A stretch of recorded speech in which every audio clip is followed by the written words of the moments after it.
కందకలేని దొరదా కత్తిపేటకి ఎందుకు అన్నట్టు ఏంటి సామెత చెప్తున్నా అనుకుంటున్నారా? ఇప్పటికే సంగతి అర్థమై ఉంటుంది.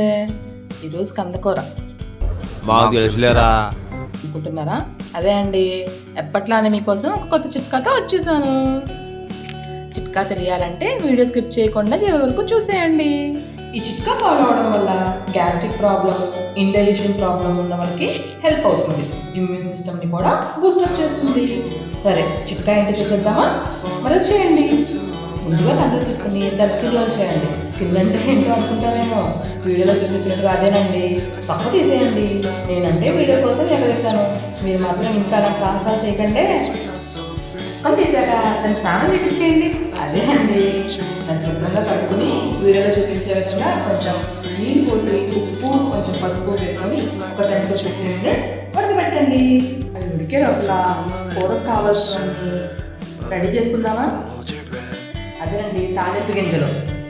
తాలింపు కావాల్సినవి ఏంటండి? ఎండుమిర్చి, ఆవాలు, జీలకర్ర, శనగపప్పు తీసుకోండి. అలాగే సన్నగా తరిగిన టమాటో, 2-3 పచ్చిమిర్చి, సన్నగా తరిగిన ఉల్లిపాయ, కరివేపాకు, వెల్లుల్లి.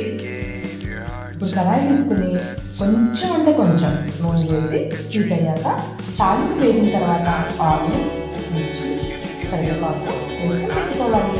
వెల్లుల్లి కదా, దాన్ని కొంచెం వేసుకోవాలి. అవన్నీ బాగా వేగిన తర్వాత టమాటాలు యాడ్ చేసుకుని మొత్తం ఒకసారి కలిపి లిడ్ పెట్టేసుకుని ఒక 5 minutes ఉడికించండి. అంతా మగ్గిన తర్వాత మనం ముందుగా ఉడకపెట్టిన కంద వేసేయాలి. రుచికి సరిపడా ఉప్పు, కారం, జీరా పౌడర్ వేసుకొని అంతా ఒకసారి తిప్పుకొని లిడ్ పెట్టేయాలి. ఒక 5 minutes ఉడికిన తర్వాత ఇదే అండి అస్సలైన ఘట్టం.